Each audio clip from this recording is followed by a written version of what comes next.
হরে কৃষ্ণ, রাধে রাধে। ওম নমো ভগবতে বাসুদেবায়। 2026 সালে ইংরাজি 13ই ফেব্রুয়ারি, বাংলার 30শে মাঘ, শুক্রবার, শ্রী শ্রী বিজয়া একাদশী ব্রত। এই পুণ্যদিনে ভুল করেও খাবেন না নিষিদ্ধ এই সবজি ও খাবার। শাস্ত্রমতে একাদশীতে এই খাবার গ্রহণ করলে আগামী দিনগুলিতে রোগ শোক, দুঃখ দারিদ্র্য, গ্রহদোষ আরও নানা রকম জটিল সমস্যায় পড়তে হয়। একাদশীতে খাদ্যের অনেক বিধিনিষেধ আছে, তবে অনুকল্প প্রসাদ গ্রহণ করে একাদশী ব্রত পালন করা যায়। তাই একাদশী ব্রতে খাদ্যের যেমন নিষেধাজ্ঞা আছে, তেমনি কি কি খাদ্য অনুকল্প হিসেবে গ্রহণ করা যায় সেই তালিকাও আজকের এই পর্বে জানবেন বিস্তারিত।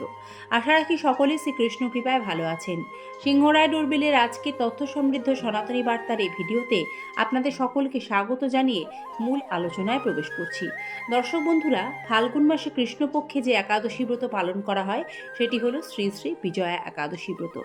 একাদশী ব্রত পালনে ভগবান শ্রীহরি ব্রতকারীর প্রতি খুবই প্রীত হন। বহু জন্মের পুঞ্জীভূত পাপরাশি ভস্মীভূত হয়, জীবের অন্তিম কালে বৈকুণ্ঠ ধাম গতি লাভ হয়। জানেন কি, স্বয়ং ভগবান শ্রী রামচন্দ্র এই বিজয়া একাদশী ব্রত পালন করেছিলেন।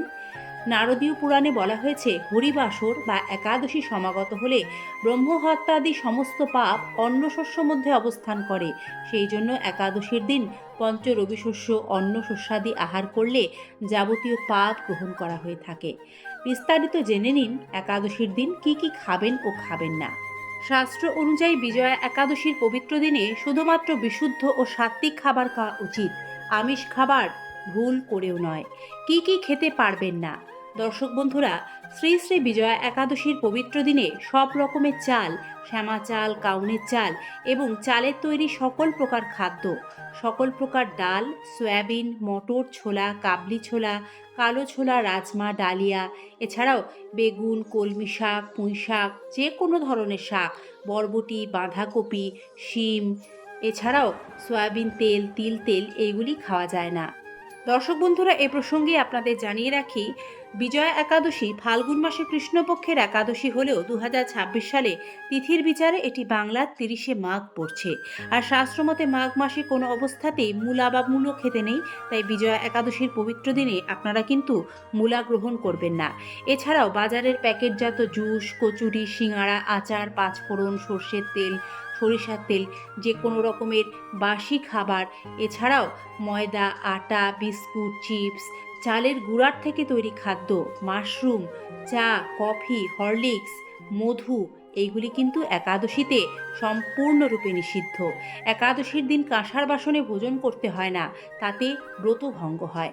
একাদশীতে এসব খাদ্য খেতে নেই, কারণ এসব খাবারের মধ্যে শাস্ত্রমতে পাপ পুরুষ অবস্থান করে। পাপ পুরুষ এসব খাদ্যের মধ্যে অবস্থান থাকাকালীন আমাদের দেহে সব রকম পাপ লেগে যায়, আমরা পাপাচারী হই, আমাদের মন, বুদ্ধি, আত্মা সব কিছুই অপবিত্র হয়, তাই আত্মার অকল্যাণ হয়। তাই আত্মশুদ্ধি যেহেতু উপবাসের একমাত্র লক্ষ্য, তাই একাদশীর দিন ভুল করেও এই নিষিদ্ধ খাবারগুলি গ্রহণ করবেন না। এছাড়াও এই খাবারগুলি একাদশী দিনে গ্রহণ করলে শরীর স্বাস্থ্য খারাপ হওয়ার সম্ভাবনা তৈরি হয়। এছাড়াও বিজয়া একাদশীর পবিত্র দিনে বাঁধাকপি, করলা, পটল এই ধরনের সবজিগুলিও খাওয়া সম্পূর্ণরূপে নিষিদ্ধ। সৈন্ধব লবণ ব্রতদিনে গ্রহণ করবেন, দৈনন্দিন ব্যবহারে লবণ বর্জন করতে হবে একাদশী ব্রতদিনে।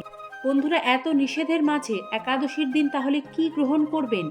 শাস্ত্রমতে একাদশীর দিন গোল আলু, মিষ্টি আলু, চাল কুমড়া, পেঁপে, সব ধরনের বাদাম, দুধ ও দুধের তৈরি সকল প্রকারের খাদ্য, তবে সেটা বাড়িতে বানিয়ে নিলেই ভালো, এবং শুদ্ধ সাবুদানা, পানি ফলের আটার তৈরি বিভিন্ন ধরনের খাবার, পানি ফলের আটার পুরি, এছাড়াও মাখানা অর্থাৎ পদ্মের বীজ, বিভিন্ন রকমের ফল মূল ভগবানকে তুলসীপত্র সহযোগে ভোগ নিবেদন করে তা আপনারা কৃষ্ণ প্রসাদ হিসেবে একাদশীর দিন গ্রহণ করতেই পারেন। বিজয়া একাদশীর পবিত্র দিনে নীল রঙের পোশাক পরা উচিত নয়, বরং এই দিনে ভগবান বিষ্ণুর অত্যন্ত প্রিয় হলুদ রঙের পোশাক পরাকে শুভ মনে করা হয়। একাদশীর দিন যারা একাদশী প্রসাদ রান্না করেন তারা 5 ফোড়ন ব্যবহারে সতর্ক থাকবেন, কারণ 5 ফোড়নে তিল তেল থাকতে পারে, যা একাদশী দিনে সম্পূর্ণরূপে নিষিদ্ধ। সবজি কাটার সময় বিশেষভাবে নিজের দিকে খেয়াল রাখবেন, যেহেতু রক্তপাত একাদশী দিনে বর্জনীয়, তাই যাতে রক্তপাত একাদশীতে না হয় সাবধান থাকতে হবে। একাদশীতে ক্ষৌরকর্ম অর্থাৎ নখচুলদারি কাটা যায় না, পরনিন্দা, পরচর্চা, স্ত্রী সহবাস এইগুলিও নিষিদ্ধ। একাদশীর মূল উদ্দেশ্য আত্মসংযম, বাক্য সংযম, শুদ্ধি, মন শুদ্ধি ও নিয়ন্ত্রণ। সে কারণে সম্পূর্ণ দিন হরিকথা শ্রবণ কীর্তন করে একাদশী ব্রত মাহাত্ম্য কথা ভগবত ভক্তের শ্রীমুখ হতে পাঠ অথবা শ্রবণ কিংবা নিজেই সাত্ত্বিকভাবে পাঠ করবেন। একাদশী ব্রত পালনে শরীর ও মন শুদ্ধ হয়, ভগবান হরির আশীর্বাদ লাভ করা যায়। তাই পবিত্র বিজয়া একাদশী ব্রত নিয়ম করে যদি পালন করেন, নিশ্চিত রূপে এর পূর্ণ ফল লাভ করবেন। দর্শক বন্ধুরা, এই একাদশীর পালন কখন করবেন ভারত ও বাংলাদেশের জন্য সেই সময়সূচি আমরা প্রদান করছি স্ক্রিনে। 2026 সালে শ্রী বিজয়া একাদশীর পালন করতে হবে ইংরাজি 14ই ফেব্রুয়ারি শনিবার বাংলাদেশের ক্ষেত্রে সকাল 6:32 থেকে সকাল 10:19 মধ্যে, ভারতে সকাল 6:10 থেকে সকাল 9:57 মধ্যে। ধন্যবাদ। শ্রীকৃষ্ণ কৃপায় সকলের মঙ্গল হোক। আপনি নিজেও শ্রী বিজয়া একাদশী ব্রত পালন করুন, অপরকেও উৎসাহ প্রদান করুন। হরে কৃষ্ণ কৃষ্ণ কৃষ্ণ হরে হরে, হরে রাম রাম রাম হরে হরে। ধন্যবাদ। নমস্কার।